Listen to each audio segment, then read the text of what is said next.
Assalamualaikum warahmatullahi wabarakatuh. Perkenalkan, nama saya Syanindita Kirana Larashira dari program studi akuntansi Universitas Sriologi angkatan 2017. Di sini, saya akan memaparkan materi mengenai siklus penggajian dan personalia. Nah, pertama-tama sebelum kita memasuki siklus-siklus itu, kita ketahui dulu apa sih pengertian dari siklus penggajian dan personalia itu. Jadi, siklus ini melibatkan pekerjaan dan pembayaran kepada semua karyawan pada perusahaan, penilaian karyawan, dan pengalokasian biaya tenaga kerja. Apabila pengalokasiannya tidak tepat, maka dapat menimbulkan masalah salah saji laba bersih yang cukup material. Nah, siklus-siklus ini mencakup siklus audit pada biasanya, seperti pemahaman dari pengendalian internal, penilaian risiko pengendalian, pengujian pengendalian, pengujian substantis atas transaksi, prosedur analitis, serta pengujian atas rincian saldo. Nah, jadi setiap perusahaan yang memiliki karyawan pasti melakukan audit atas siklus penggajian dan personalia ini. Terdapat perbedaan utama antara siklus penggajian dan personalia dengan siklus lainnya. Perbedaan yang pertama yaitu hanya ada satu siklus transaksi untuk penggajian. Nah, yang kedua, transaksi pada umumnya jauh lebih signifikan dibandingkan dengan akun neraca yang terkait. Dan yang ketiga ada pengendalian internal terhadap penggajian sudah efektif bagi perusahaan besar maupun perusahaan kecil. Nah, jadi perusahaan kecil pun pasti menerapkan pengendalian internal untuk kemajuan perusahaannya tersebut. Akun dan transaksi dalam siklus penggajian dan personalia. Tujuan keseluruhan dari dilakukannya audit ini adalah untuk mengevaluasi apakah saldo akun yang terpengaruh oleh siklus tersebut telah dinyatakan secara wajar sesuai dengan prinsip-prinsip akuntansi yang telah berlaku. Nah, apa saja sih akun-akun yang terkait dalam siklus ini?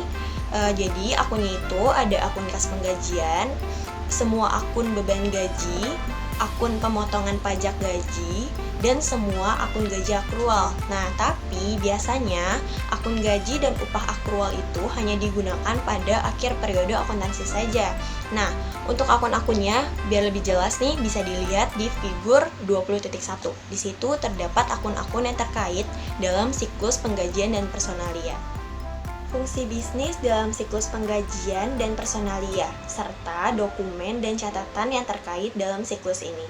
Jadi, siklus ini dimulai dari direkrutnya karyawan dan diakhiri dengan pembayaran karyawan setelah si karyawan tersebut telah melakukan jasa di perusahaan dan pemotongan pajak oleh pemerintah serta institusi lain serta pajak gaji dari manfaat akrual. Nah, pada tabel 20.1 ini terdapat class of transaksi, akun-akun yang terdampak pada siklus ini, fungsi bisnisnya apa, dan dokumen apa saja yang terkait. Nah, bisa kita lihat dulu di sini pada tabelnya class of transaction-nya ada payroll. Akun-akun yang terkaitnya itu ada payroll case, all payroll expense account, all payroll withholding account, dan ada all payroll accrual account. Jadi, akun-akun ini terkait pada siklus penggajian dan personalia. Di sini kita bisa lihat business function-nya. Yang pertama itu ada human resource and employment. Jadi di suatu perusahaan itu terdapat departemen sumber daya manusia. Di sini tuh si departemennya ini menyediakan sumber yang independensi untuk mewawancarai dan merekrut personel yang telah memenuhi kualifikasi yang sudah ditetapkan pada perusahaan. Jadi perusahaan itu jika ingin merekrut karyawan pasti kan ada ya kayak kualifikasinya itu apa. Nah, itu tuh dicatat oleh Departemen SDM yang salah satu fungsi dari Human Resource and Employment ini. Nah, di sini itu terdapat dokumen and record. Yang pertama itu ada Human Resource Record. Nah, Human Resource Record ini meliputi data seperti tanggal karyawan tersebut mulai bekerja, terus ada investigasi personil, tingkat pembayaran si pekerja ini, sama pengurangan yang diotorisasi. Terus juga ada evaluasi kinerja si karyawan.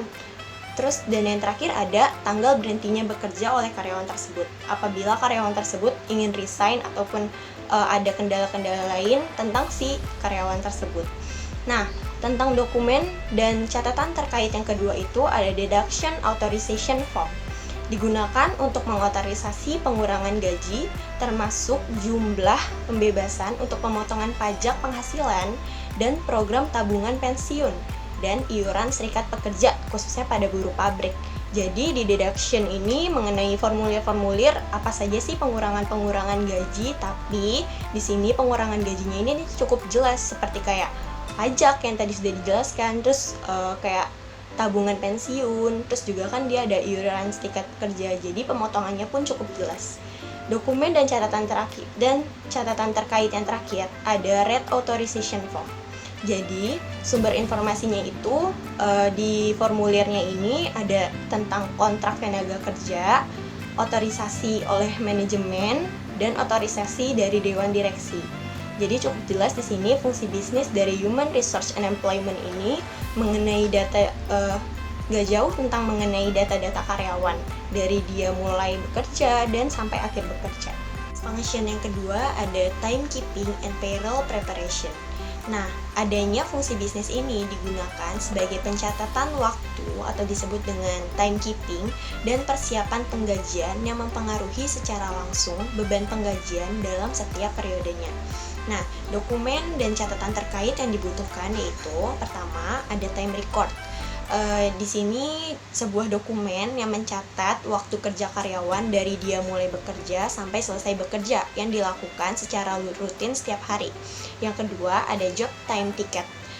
Formulir yang menunjukkan pekerjaan apa saja yang sudah dilakukan oleh si karyawan tersebut selama periode waktu tertentu. Selanjutnya ada payroll transaction file, mencantumkan semua transaksi penggajian yang diproses oleh sistem akuntansi selama satu periode, setiap 1 hari, mingguan, atau bulanan. Selanjutnya ada payroll journal and listing. Laporan ini dibuat dari file transaksi penggajian, umumnya mencantumkan nama karyawan, tanggal, jumlah penggajian kotor dan bersih, serta jumlah pemotongan gajinya. Terus yang terakhir ada payroll master file. File komputer yang digunakan untuk mencatat transaksi penggajian bagi setiap karyawan dan mempertahankan total upah karyawan yang dibayar selama 1 tahun hingga saat ini dia masih bekerja. Selanjutnya, business function payment of payroll. Pembayaran gaji yaitu penandatanganan dan distribusi gaji harus dikendalikan secara berhati-hati untuk mencegah adanya pencurian dan kecurangan. Meningkatkan pengendalian, umumnya cek pembayaran diproses secara terpisah dari pengeluaran lainnya. Nah, ini tuh salah satu dari contoh pengendalian internal untuk mengatasi adanya kecurangan ataupun pencurian dalam perusahaan tersebut. Nah, apa aja sih dokumen and record, dokumen dan catatan terakhir yang dibutuhkan? Yang pertama ada payroll direct deposit or check. Jadi, ini merupakan cek gaji ditulis untuk diserahkan kepada karyawan sebagai pertukaran atas jasa yang telah dilaksanakan. Selanjutnya ada payroll bank account reconciliation. Merupakan hal yang penting bagi semua akun kas, termasuk penggajian untuk menemukan kesalahan ataupun kecurangan. Jadi dengan diadakannya payroll bank account reconciliation ini, kita tuh dapat lihat gitu loh, dapat lihat tentang kesalahan atau kecurangan apa sih yang dialami oleh si perusahaan ini. Nah, untuk selanjutnya, business function yang terakhir ada preparation of payroll tax return and payment of tax. Jadi dilakukan untuk mencegah adanya salah saji. Individu yang kompeten harus memverifikasi output secara independen. Nah, dokumen dan catatan yang terkait yang dibutuhkan itu ada W2, jadi formulir W2. Di sini tuh setiap karyawan mengintisarkan penghasilan karyawan selama tahun kalender atau 1 tahun, termasuk pembayaran kotor, pemotongan pajak, penghasilan dan pemotongan jaminan sosial yang kemudian dituliskan di dalam suatu form. Selanjutnya ada payroll tax return. Jadi di sini tuh contohnya tuh kayak SPT pajak penghasilan. Jadi formulir ini diserahkan ke unit pemerintah lokal untuk menunjukkan pembayaran pajak yang dipotong pajak oleh perusahaan. Selanjutnya mengenai metodologi untuk perancang pengujian pengendalian dan pengujian substantif atas transaksi.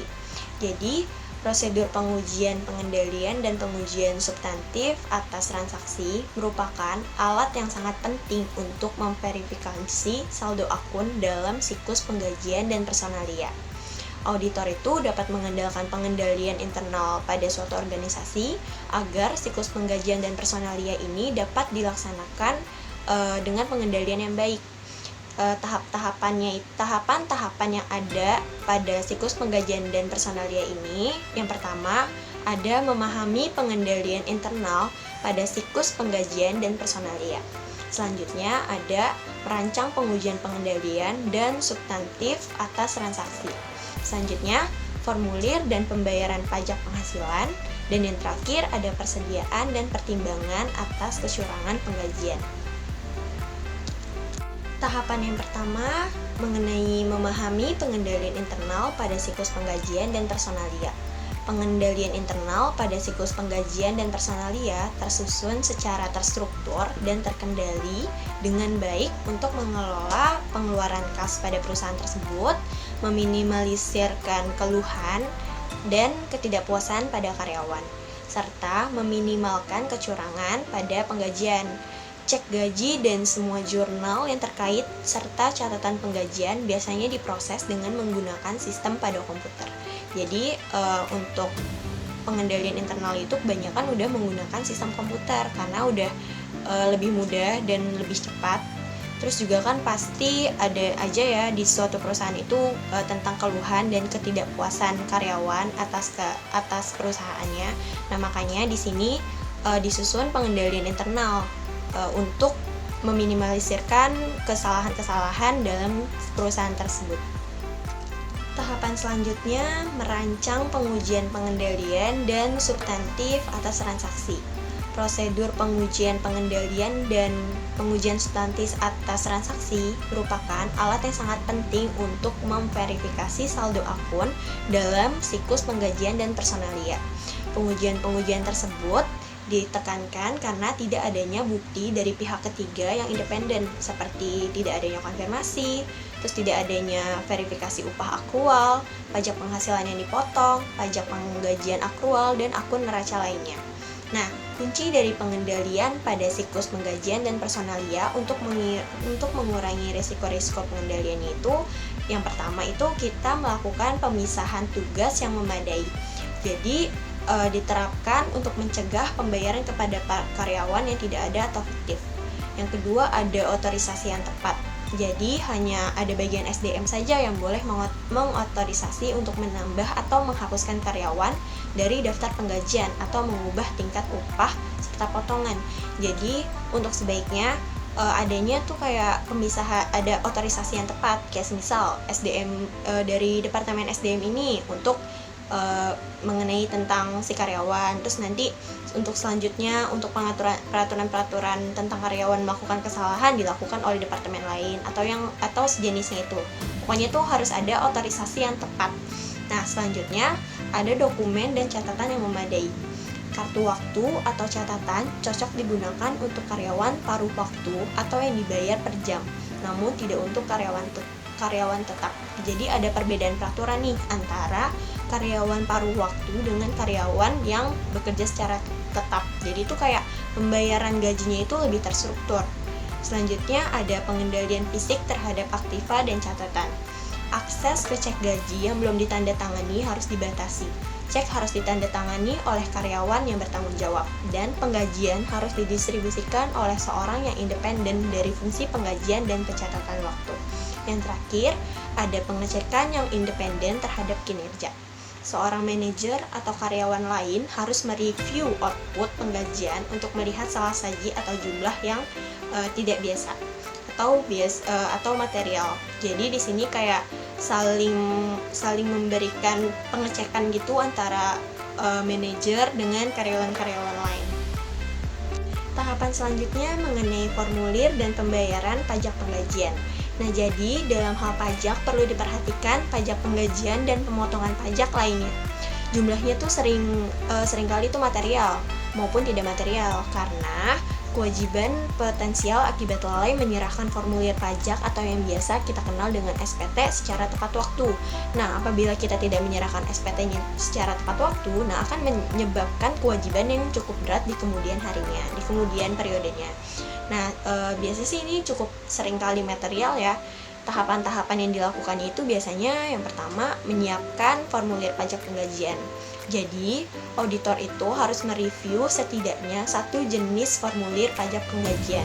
Jika auditor yakin bahwa SPT disiapkan secara tidak baik, auditor butuh rekonsiliasi terinci atas informasi yang ada di SPT dan butuh catatan penggajian.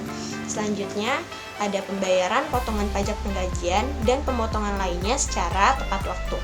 Pertama-tama, auditor tuh harus tahu dulu apa sih aturan pajaknya berdasarkan undang-undang dan aturan turunannya, termasuk kontrak kerja karyawan. Nah, setelah itu, auditor baru dapat dengan mudah untuk menentukan apakah klien telah melakukan pembayaran dengan jumlah yang benar dan tepat waktu dengan membandingkan catatan penggajian yang terdapat pada perusahaan tersebut. Tahapan yang terakhir ada persediaan dan pertimbangan kecurangan penggajian. Prosedur-prosedurnya itu yang pertama, hubungan antara penggajian dan penilaian persediaan. Nah, jika karyawan harus memperhitungkan semua waktunya, maka pengujian yang bermanfaat adalah menelusuri catatan jam beberapa kerja karyawan ke catatan biaya pekerjaan dan menelusuri dari catatan biaya pekerjaan ke kartu waktu. Nah, selanjutnya pengujian atas karyawan yang tidak ada. Nah, ini tuh maksudnya untuk menguji karyawan yang tidak ada, auditor dapat menelusuri transaksi yang dicatat dalam jurnal penggajian ke Departemen Sumber Daya Manusia untuk menentukan apakah karyawan ini benar-benar bekerja selama periode penggajian tersebut atau karyawan ini tidak melakukan pekerjaannya. Selanjutnya itu ada pengujian atas kecurangan waktu. Ini dengan cara merekonsiliasi total jam yang dibayar menurut catatan penggajian dengan catatan jam kerja yang independen. Metodologi untuk merancang pengujian atas rincian saldo. Metodologi ini terdapat 3 tahap. Nah, yang pertama itu mengidentifikasi risiko bisnis klien yang mempengaruhi penggajian. Ini ada di tahap 1. Maksudnya itu resiko bisnis klien yang signifikan yang mempengaruhi penggajian tidak mungkin terjadi pada sebagian besar perusahaan. Akan tetapi resiko bisnis klien itu mungkin saja terjadi pada kesempatan kompensasi yang kompleks yang mencakup bisnis dan rencana opsi saham serta kesepakatan kompensasi yang ditangguhkan lainnya. Nah, tahap 1 ini selanjutnya ada menetapkan salah saji yang dapat ditoleransi dan menilai resiko inherennya. Nah, kebanyakan perusahaan memiliki sejumlah besar transaksi yang melibatkan penggajian, seringkali dengan total nilai yang cukup besar. Akan tetapi, akun-akun neraca biasanya tidak berjumlah cukup signifikan, kecuali tenaga kerja yang dibebankan kepada kepersediaan. Nah, menilai resiko pengendalian dan pelaksanaan pengujian terkait itu berada di tahap 1 dan tahap 2. Penilaian resiko pengendalian dan pengujian serta pengujian substantif atas transaksi itu tuh kayak berhubungan gitu. Jadi tuh untuk menilai resiko pengendaliannya itu dilakukannya berdasarkan pengujian substantif atas transaksi. Nah, untuk tahap ketiga kita bahas pada slide selanjutnya. Jadi tahap ketiga itu tentang melaksanakan di sini tentang melaksanakan prosedur analitis. Jadi terdapat prosedur analitis dan salah saji yang mungkin terjadi. Yang pertama itu prosedur analitis yang dilakukan ada membandingkan saldo akun beban penggajian dengan tahun-tahun sebelumnya sesuai dengan kenaikan tingkat upah dan kenaikan volume pada perusahaan tersebut. Nah, tidak memungkinkan juga nih terdapat salah saji pada prosedur analitis yang pertama. Jadi salah sajinya itu salah saji pada akun beban penggajian. Yang kedua itu yang prosedur analitis ada membandingkan tenaga kerja langsung sebagai persentase dari penjualan dengan tahun-tahun sebelumnya. Salah saji yang mungkin terjadi yaitu tenaga kerja langsung dan persediaan. Yang ketiga, membandingkan beban komisi sebagai persentase dari penjualan dengan tahun-tahun sebelumnya. salah sajinya itu beban komisi dan kewajiban komisi yang tidak tepat. Selanjutnya ada membandingkan beban pajak penggajian sebagai persentase dari gaji dan upah dengan tahun-tahun sebelumnya. Nah, salah saji yang mungkin terjadi itu beban pajak penggajian dari kewajiban pajak penggajian. Selanjutnya, dari prosedur analitisnya itu ada membandingkan akun pajak penggajian akrual dengan tahun-tahun sebelumnya. Kemungkinan salah sajinya pajak penggajian akrual dan beban pajak penggajian. Yang terakhir itu mengenai merancang dan melaksanakan pengujian atas rincian saldo untuk akun kewajiban dan beban. Ini berada di tahap 3 atau tahap terakhir ya. Nah, tahap ini dilakukan dengan 2 tujuan audit yang berkaitan dengan saldo yang utama untuk menguji kewajiban penggajian. Nah, tujuan yang pertama itu akrual dalam neraca saldo telah dinyatakan pada jumlah yang benar. Nah, dari tujuan ini tuh dapat dilihat bahwa ini termasuk ke dalam asersi keakuratan. Nah, tujuan yang kedua ini, transaksi dalam siklus penggajian dan personalia telah dicatat pada periode yang benar. Atau bisa kita lihat juga bahwa di sini terdapat asersi pisah batas. Cukup sekian presentasi dari saya. Kurang lebihnya mohon maaf. Wassalamualaikum warahmatullahi wabarakatuh.